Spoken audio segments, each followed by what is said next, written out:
Good morning, hello everyone. आज हम लोग डिस्कस करेंगे ब्लड रिलेशन यानी कि ब्लड संबंध। यानी कि ब्लड संबंध क्या होता है। जैसे कि आप लोग मामूनन सुनते हैं कि कभी किसी परिवार में होता है, रिश्तेदारी में होता है, कभी जब कोई बात होती है तो कहते हैं यार हमारा खून का रिश्ता है, हमारा क्या है उनसे खून का रिश्ता है, इसीलिए हमको उनका साथ देना चाहिए, उनसे पीछे नहीं हटना चाहिए। तो इसी को क्या बोलते हैं कि ब्लड रिलेशन, यानी कि एक ही परिवार के मेंबर, यानी जैसे दादी दादा हुए, फिर मम्मी पापा हुए, फिर भाई बहन हुए, ये सब क्या होता है एक प्रकार का ब्लड रिलेशन होता है। यानी कि एक ही पूर्वज से क्या होता है, जो संतानें होती हैं उनमें क्या होता है एक परिवार का क्या होता है ब्लड रिलेशन होता है, जिसे बोलते हैं कि ब्लड रिलेशन। तो ये ब्लड रिलेशन होता कैसे है, इसको कैसे लोग निर्वाह करते हैं। आजकल तो ये ब्लड रिलेशन भी एक तमाशा बन गया है। देखते हैं ना, जितने बड़े लोग उतने बड़ा चोचला। आजकल देख लो, बड़े लोगों के जो माँ बाप होते हैं उनको वृद्धाश्रम में छोड़ देते हैं, उनको खाने के लिए, पहनने के लिए, यानी कि उससे सारी सुविधाएं क्या होते हैं बच्चे छीन लेते हैं। पर ऐसा नहीं होना चाहिए, क्योंकि ये सब चीज़ें क्या होती हैं बहुत ही दुखदायी होती हैं। आज आप अपने माता पिता के लिए उनसे उनका अच्छे से निर्वाह नहीं कर रहे हो, उनका पालन पोषण नहीं कर रहे हो, तो कहीं ना कहीं कल के आपकी भी जनरेशन आनी है, आपके भी बच्चे होंगे, वो भी देखेंगे कि हमारे पापा, हमारे दादा दादी कैसे केयर कर रहे हैं, तो हमको अपने मम्मी पापा पर कैसे केयर करना चाहिए। यानी कि ये कहते हैं ना, अगर जो हम बोएंगे वही काटेंगे। अगर हम अपने मम्मी पापा या हमारे जो फैमिली के मेंबर हैं, अगर उनके साथ हम अच्छा कर रहे हैं तो हमको अच्छा ही मिलेगा। अगर हम बुरा कर रहे हैं तो कहीं ना कहीं हमको बुरा ही देखने को मिलेगा। आखिर माँ बाप दुखी क्यों होते हैं, क्यों दुखी होते हैं? मामूनन माँ बाप जो होते हैं, मैं सबकी बात नहीं कर रहा हूँ, मैं 70% ऐसे माँ बाप की बात कर रहा हूँ, क्योंकि मैं आंखों देखी बात कर रहा हूँ। मैं भी एक मेडिकल फील्ड से जुड़ा हूँ, मैं भी दिन भर देखता हूँ। ऐसे मेरे पास वृद्ध लोग आते हैं जिनके लड़के क्या होते हैं, कोई डॉक्टर होता है, कोई मास्टर होता है, कोई वकील होता है, यानी कि बड़े बड़े घर से होते हैं, फिर भी उनकी केयर क्या होती है नहीं की जाती है। आखिर ऐसा क्यों होता है? जब तक माँ बाप तब तक दुखी नहीं होता है जब तक उसके घर में उसके बेटे की शादी नहीं होती है। अब मेरा कहने का मतलब हरगिज़ नहीं है अगर लड़के की शादी हो जा रही है तो जो बहू आती है, बहू ही उस घर के दुख का कारण बनती है। ये मेरे कहने का मतलब बिल्कुल नहीं, क्योंकि यहाँ पर 70% मैं बता दे रहा हूँ कि माँ बाप शादी से पहले बहुत खुश होते हैं और शादी के बाद क्या हो जाता है कि आखिर दुखी हो जाते हैं। ऐसा होता है क्योंकि आज की जो सोसाइटी चल रही है, आजकल तो किसी लड़की की बात कर लो तो उसको बनाना खाने के लिए कह दो तो उसको लगता है कि बहुत बड़ा पहाड़ हम पर टूट गया है। अगर कोई लंबा परिवार है, 2 4 6 10 12 15 लोगों का परिवार होता है, तो वहाँ पर आज की बहुएं क्या होती हैं, उनको खाना पीना बनाने में बहुत प्रॉब्लम होती है। अरे अब इतना लंबा मैं खाना कहाँ पर आप बना पाऊँगी, मेरे बस की बात नहीं है। ऐसा करो तुम उनको अपना खाने पीने की व्यवस्था करवाओ या इनको वृद्धाश्रम में छोड़ो, मुझसे नहीं हो पाएगा, मैं अपना देख लूँगी, तुम्हारा देख लूँगी, बच्चों को देख लूँगा, बाकी मैं नहीं कर पाऊँगी। तो इसी वजह से क्या होता है कि माँ बाप दुखी हो जाते हैं। आप थोड़ा सा देखिए, बचपन में देखिए, जब कोई बच्चा होता है कितना उसको लाड प्यार किया जाता है। उसकी एक छोटी सी छोटी क्या होती है जिद पूर्ण करने के लिए माँ बाप अपना सब कुछ गंवा देते हैं। यानी कि अगर आपको आवश्यकता पड़ जाए कि हमको नहीं, बस पापा हमको बस एक सफारी सिलवानी है, तो उसकी मेहनताना क्यों ना 100 रुपये हो, 50 रुपये हो, पर कोशिश करेगा कि अगर अपने लिए वो भोजन नहीं खाएगा, नाश्ता पानी नहीं करेगा, बट आपकी वो जो आपकी आवश्यकताएं हैं उसको पूर्ति करने के लिए वो करता है। तो इसी प्रकार हर किसी के माँ बाप होते हैं। तो अमीरी गरीबी, अमीर चाहे जितना बन जाओ, कितना भी बन जाओ, मगर अपने परिवार के मेंबर और सदस्यों को नहीं भूलना चाहिए। एक शब्द मैं याद बता दूं आपको, एक मेल होता है और एक फीमेल होता है। यानी कि मैं कह सकता हूं कि लड़का या लड़की, लड़का लड़की बोल लो, इसको महिला पुरुष भी बोल सकते हो, यानी कुछ भी बोल सकते हो। यहाँ पर 2 चीज़ हमेशा होती है कि लड़के को, केवल लड़के को क्या बोला जाता है, भाग्यशाली बोला जाता है। यानी कि भाग्यशाली, भाग्यशाली क्या होते हैं लड़के को बोलते हैं, और लड़की को क्या बोलते हैं, सौभाग्यशाली, सौभाग्यशाली या शादी के बाद सौभाग्यवती, ये सब बोला जाता है। यानी कि अगर किसी के घर में लड़का हो रहा है तो उसमें क्या होता है, एक भाग्य होता है, एक भाग्य होता है, तब जाके लड़का होता है। अगर उस माता पिता पर क्या उनके भाग्य, सौभाग्य मिलकर, यानी 100 भाग्यों से क्या होता है, एक लड़की की उत्पत्ति होती है, यानी लड़की जन्म लेती है। यानी कि लड़की 100 भाग्यों से क्या होती है, वो आती है, और लड़का एक भाग से आता है।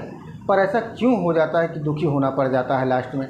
यहाँ तक कि लड़कों का तो हर जगह क्या है, पीछे हैं। आप कहीं की बात कर लीजिए, हर जगह उनका बाद में ही नाम आता। आज देखिए हर जगह ladies first, ladies first, ladies first. पढ़ाई हो लिखाई हो, लेडीज़ फर्स्ट। कहीं बैंक की लाइन लगी हो, कहीं कुछ किसी चीज़ की लाइन लगी हो, औरतें जाएंगी, लड़कियां जाएंगी, आगे से खड़ी हो जाएंगी, लेडीज़ फर्स्ट। सही बात है।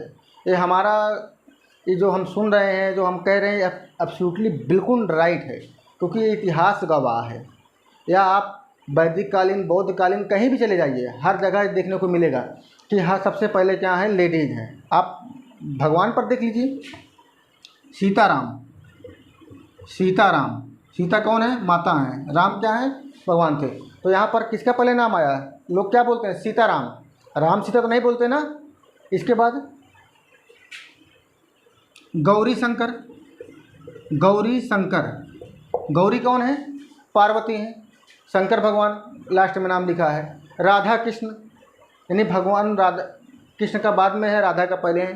तो इसी जगह क्या होता है, हर जगह फर्स्ट हैं। मगर यहाँ पर क्या होता है, सब ये दो जगह ये भी फर्स्ट हैं।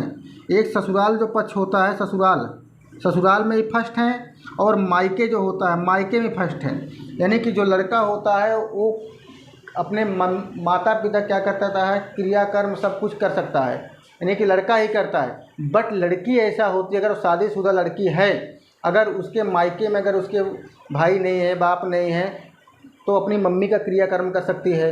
अगर उसकी भाई नहीं है, मम्मी नहीं है, तो अपने पापा का क्रियाकर्म कर सकती है। इसी प्रकार वो ससुराल में भी कर सकते हैं। तो ससुराल में कोई मेंबर नहीं है तो वो अपने सास ससुर का क्रियाकर्म भी कर सकती है, यानी कि उसका दो दो अधिकार होता है, यानी कि हर जगह अधिकार होता है। फिर इतना जानते हुए भी आखिर क्यों दुखी होना पड़ता है यार, कुछ समझ में बात नहीं आती है।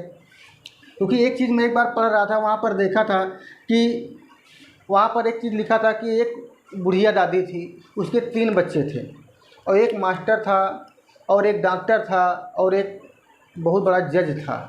तो ये क्या हुआ, ये सब तीनों बाहर रहते थे अपने पूरी फैमिली को लेके, परिवार के लेके। फिर भी माँ अकेले, बूढ़ी माँ थी घर पर, और ने उसके 4 बच्चे थे। एक बच्चा था उसका किसान था, तो जो किसान बच्चा था उनके साथ रहता था। फिर भी उनको बहुत प्यार था, स्नेह था बच्चों के प्रति, बहुओं के प्रति, जो बाहर भी रहते थे, जो पास में भी रहते थे। तो एक बार क्या हुआ, कोई त्यौहार पड़ा तो सब लोगों को घर पे आना हुआ। तो दादी क्या की, बाहर अपना निकलने गई मटका लेके पानी भरने के लिए। तो वो अपने कुछ जो पर्सनल होती हैं, दादी बहुएँ होती हैं, उनसे बता रही थी कि आज मेरे तीनों बच्चे बाहर से आ रहे हैं। एक देखना, एक आईएएस है, एक वकील है, एक डॉक्टर है, सब लाल बत्ती लेके आएंगे, बड़े बड़े आदमी इनके साथ रहेंगे, सब कुछ रहेंगे, आज मेरा घर धन धन हो जाएगा। तो वो इतना सब कहे कि दादी लेके आ रही थी पानी।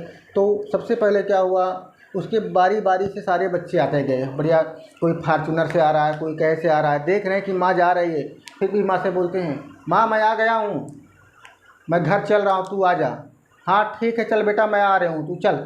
यानी कि तीनों बच्चे क्या हुए, बारी बारी से माँ से बोले, और माँ ने कहा, माँ से बोले कि माँ मैं चल रहा हूँ, तू आना पानी लेके। और उधर से जो छोटा वाला बच्चा था, उनका जो किसान का काम करता था, वो भी देखते हुए आया कि अरे माँ मेरी इतना बड़ा मटका सर पे रखी है, वृद्धावस्था में इतना भारी सामान लेके रखी है, भारी पानी लेके रखी। तो आया, बोला कि माँ तू इतना बड़ा मटका क्यों ले रखी है, तो मुझे बता देती, मैं घर पहुँचा देता, ला मुझे दे, मैं ले चल रहा हूँ, तू भी चल। तो अब सोचिए ज़रा कि यहाँ पर अमीरी, पैसा कितना भी हो, इंसानियत कितनी भी आपकी अच्छी हो, मगर अगर जिस घर में माँ बाप का सम्मान नहीं होता, परिवार के बुज़ुर्गों का सम्मान नहीं होता है, वो घर घर नहीं होता। आप लाख कमा लो यार, लाख पैसा कमा लो, दौलत कमा लो, शोहरत कमा लो, रिश्ते बना लो, कोई मतलब नहीं है। जब तक घर के माँ बाप आपके खुशी नहीं है, आप घर के माँ बाप को खुशी नहीं दे रहे हो, तब तक ये सब चीज़ मायने नहीं रखता है। अब ज़रा सोचिए, 4 बच्चों में सबसे ज़्यादा अच्छा बच्चा कौन सा, उनका छोटा वाला बच्चा। क्योंकि उनको माँ और पिता के प्रति स्नेह था, प्रेम था।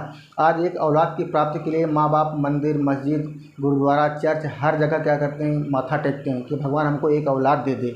और बाद में क्या होता है, यही औलाद क्या होती है, बड़ी होकर माँ बाप को घर से निकाल देते हैं, वृद्धाश्रम में छोड़ देते हैं। तो सब यही क्या होता है, रिलेशन होता है। एक नाम सुने होंगे, श्रवण कुमार, श्रवण कुमार का नाम सुने होंगे, बहुत क्या है, बहुत ही माता पिता के भक्त है श्रवण कुमार। तो श्रवण कुमार के माँ बाप बचपन से अंधे नहीं थे, इतना जान लीजिएगा। वो बचपन से अंधे नहीं थे, वो बचपन से दोनों लोग देखते थे मंदिरों में, भक्तों के पास, साधुओं के पास, संतों के पास क्या होते थे, जाके माथा टेकते थे एक औलाद की प्राप्ति के लिए। यहाँ तक कि उन्होंने यहाँ भी एक प्रतिज्ञा ली थी, श्रवण कुमार के पिताजी ने प्रतिज्ञा ली थी कि जिस दिन मुझे औलाद की प्राप्ति हो जाएगी उस दिन हम दोनों लोग अपने आँखों को, आँखें जो है ना जिससे देखते हैं, इनको दान दे देंगे। दान का मतलब समझ रहे हैं ना, उसको अग्नि को दान दे देंगे या किसी चीज़ को दे देंगे, मतलब अपने आँख से क्या रोशनी को बाहर कर देंगे। तो जैसे ही श्रवण कुमार पैदा हुए, श्रवण कुमार को देख के तुरंत उन्होंने, उनके माँ बाप ने उनका इरादा नहीं बदला, उन्होंने क्या किया, आँख का परित्याग कर दिया। और श्रवण कुमार एक ऐसे बेटे थे अपने माँ बाप के कि उनको अंधे होते हुए भी उनको चारों धाम की तीर्थ यात्रा करा दी। बेटा हो तो श्रवण कुमार जैसे हो, आज के कलयुगी बेटा ना हो कि बिल्कुल से अपने पत्नी के कहने पर, ससुराल के कहने पर, यार दोस्तों के कहने पर अपने माता पिता और भाई भाइयों को सम्मान खो दें। तो ब्लड रिलेशन बहुत होता है, तो आप समझिए, ये सब फालतू कहानी मत सुनिए, आप लोग खुद समझदार हैं। तो जो ब्लड रिलेशन होता है, इसमें क्या होता है, जो ब्लड रिलेशन में ब्लड ग्रुप वगैरह ये सब पढ़ते हैं। तो चलिए स्टार्ट करते हैं। ब्लड रिलेशन में सबसे पहले पढ़ते हैं ब्लड ग्रुप।